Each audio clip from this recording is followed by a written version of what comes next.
और ब्रेक के बाद आप सभी दर्शकों का अन्नदाता में स्वागत है। चलिए अब रुक करते हैं अगली कड़ी की ओर। हमारे पशुपालक अपने पशुओं को हरा चारा साल भर उपलब्ध नहीं करवा पाते हैं। इसी बात को ध्यान में रखते हुए आज हम हरा चारा को लंबे समय तक संरक्षित रखने की साइलेज विधि के बारे में जानकारी लाए हैं। तो क्या है ये साइलेज और आप इसे अपने पशुओं के आहार में किस प्रकार से प्रयोग में लाएं, आइए जानते हैं डॉक्टर मनीष कुमार से।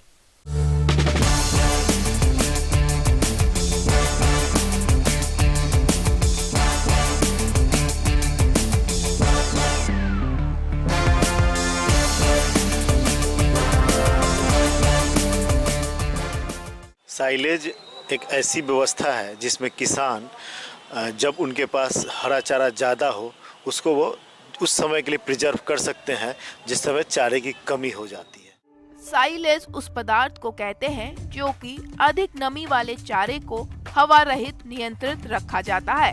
साइलेज बनाने के लिए गड्ढे की आवश्यकता होती है जिसे साइलो कहते हैं। जब हरे चारे को हवा की अनुपस्थिति में इकट्ठा किया जाता है तो लैक्टिक अम्ल पैदा होता है। यह हरे चारे को अधिक समय तक सुरक्षित रखने में सहायक होता है। साइलेज बनाने के लिए हम लोग मुख्यतः वैसे पौधे का उपयोग करते हैं जैसे मक्का, ज्वार, बाजरा जो सकुलेंट हो, जिसमें तना में जो थोड़ा जो है कि शुगर कंटेंट ज़्यादा हो। हम लोग इसको बनाने के लिए सबसे पहले एक गड्ढा तैयार करते हैं। जिस तरह से 2 से 2.5 मीटर डीप गड्ढा हम लोग तैयार करते हैं चौकोर, और एक तरह से 1 घन मीटर गड्ढा में हम लोग 400 केजी तक का जो है कि जो अपना मटेरियल है वो हम लोग उसमें डाल सकते हैं।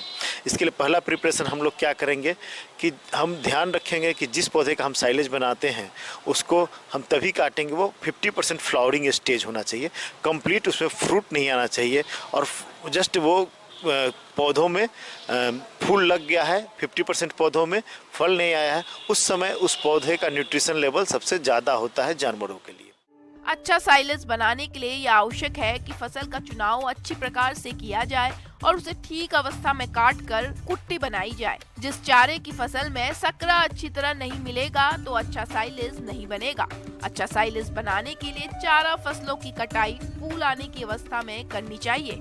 अनाज वाली हरी फसलें जैसे मक्का, बाजरा, ज्वार, जई, बरसीम साइलेज बनाने के लिए सही है। इन फसलों में सकरा की मात्रा अधिक होने के कारण प्राकृतिक कीड़वन अच्छा होता है। दलहनी फसलों के साथ अगोला और धान कर हरा पौधा मिलाकर उसके ऊपर लगभग 3 से 5% सीरा मिलाकर उत्तम किस्म का साइलेज तैयार कर सकते हैं। हम वैसे पौधे जब हमारे रहेंगे तब हम उसको काटेंगे और छोटा छोटा 3 से 4 इंच का टुकड़ा उसको काट के हम तैयारी करेंगे। हमारा एक गड्ढा बना हुआ है जो कि 2.5 से 3 मीटर डीप रहेगा, और हम लोग अपने पशुओं के आवश्यकता के अनुसार हम उस गड्ढे का लंबाई चौड़ाई डिसाइड करेंगे। हम ये जानते हैं कि 1 घन मीटर में हमको 400 केजी तक ये साइलेज बनाने वाला मेज, मकई या ज्वार या बाजरा जिसका भी हमने चयन किया है उसको हम लोग दबा सकें। इसको बनाने के पहले हम लोग उस गड्ढे में एक पॉलीथीन बिछाएंगे जिससे कि हमारा गड्ढा एक तरह से पूरा नीचे से सील हो गया। उसको बिछाने के बाद हम लोग इसको छोटा छोटा काट के उसको पूरा उस काट के एक रख लेंगे।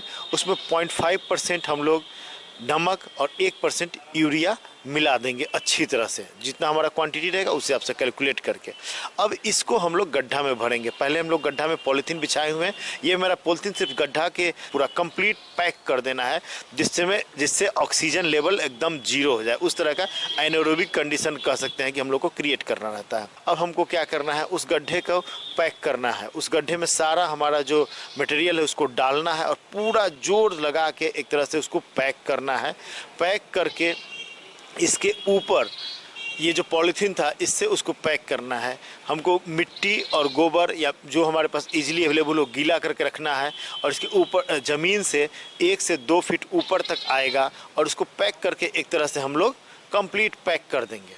कि जिसमें ये साइलेज बनाने के लिए हम लोग का उद्देश्य क्या है कि हम उस समय जिस समय हमारे पास चारे की कमी हो उस समय इसको खिलाएं। तो इसको खिलाने के लिए जो है कि हम लोग चाहेंगे इसका न्यूट्रिटिव वैल्यू, इसमें जो पोषक तत्व उसको मेंटेन रखें, और उसके लिए हम लोग चाहते हैं कि उसमें लैक्टिक एसिड प्रोड्यूसिंग बैक्टीरिया जो है कि कम मात्रा बढ़े। चूँकि आप समझ रहे हैं कि लैक्टिक एसिड प्रोड्यूसिंग बैक्टीरिया है, तो माहौल जब एनारोबिक हो जाएगा तो ये बैक्टीरिया का ग्रोथ ज़्यादा होगा और साइलेज एसिडिक होता है। इसका पीएच जो है कि 4% के आसपास होता है। अच्छी प्रकार से बनाया हुआ साइलेज 30 से 35 दिन में पशुओं को खिलाने योग्य हो जाता है। सबसे पहले मिट्टी को सावधानी पूर्वक हटा लेना चाहिए और इसके बाद पॉलीथीन की चादर को एक किनारे से हटाना चाहिए। साइलेज को आवश्यकतानुसार सावधानी से निकालकर पशु को खिलाना चाहिए, जिससे कि साइलेज कम से कम हवा के संपर्क में आए, अन्यथा साइलेज खराब होने की संभावना रहती है। उतना पोषक तत्व तो नहीं होता जो कि फ्रेश कटिंग घास में हो, लेकिन ये ऑलमोस्ट हम लोग का उद्देश्य रहता है कि ज़्यादा से ज़्यादा पोषक तत्वों को संरक्षित करके जानवरों को जिस समय ये घास की कमी हो जाती है उस समय इनको दिया जा सके। आगे और भी है खेती बाड़ी से जुड़ी हुई बहुत सी रोचक जानकारियां, पर यहाँ पर रुकेंगे एक और छोटे से ब्रेक के लिए और जल्द हाजिर होंगे।